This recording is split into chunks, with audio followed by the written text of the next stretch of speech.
ভ্রমণের উদ্দেশ্যে যেহেতু নেপালে আসা, সেজন্য ভ্রমণ কি আর না করলে হয়। এজন্য আমরা প্রতিদিনের ভ্রমণের অংশ হিসেবে আজও বেরিয়ে পড়লাম ভ্রমণের উদ্দেশ্যে।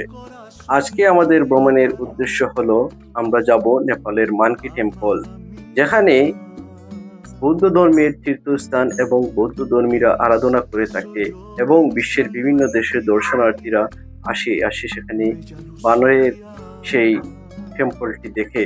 এখানে এসে আমরা পেয়ে গেলাম কিছু বানরের সন্তান, যারা বসে খেলা করতেছে। এখানে হয়তো তাদের মা অথবা পিতার সন্তান নিয়ে বসে আছে। প্রচন্ড গরম ছিল, তাই গাছের নিচে রৌদ্রের ছায়া নিচ্ছে। তারপর আমরা গাড়ি নিয়ে আরেকটু এগোতে লাগলাম। এগুতে এগুতে আরো সৌন্দর্য দেখতে পাচ্ছি। পাহাড়ি গাছ আর পাহাড়ের উপর দিয়ে তৈরি হয়েছে রাস্তা। রাস্তার পাশ দিয়ে অনেক লোকজন, দোকান, আরো অনেক সুন্দর সুন্দর পর্যটনীয় স্পট দেখা যাচ্ছে। যেতে যেতে দেখলাম একজন লোক হয়তো এই বানরকে কোনো কিছু দিয়ে, হয়তো নারকেল দিয়ে মজা নিয়েছিল, কিন্তু সেই মজা নিতে আর বেশিক্ষণ হলো না। বানরটি লাফ দিয়ে উঠে গেল একবারে কুলে।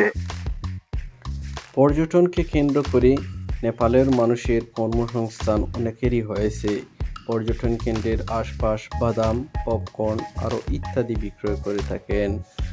এমনকি এখানে দেখা যাচ্ছে আধুনিক জিপ গাড়ি এবং অনেক প্রকারের কার, ছোটো ছোটো গাড়ি, যেগুলোর মাধ্যমে পর্যটনরা এক স্থান থেকে অন্য স্থানে বেড়াতে যেতে পারে।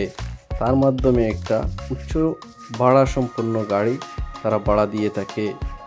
এজন্য অনেক টাকা পরিশোধ করতে হয় পর্যটনদের। এখানে অবশেষে আমরা চলে এসেছি মানকি টেম্পলে।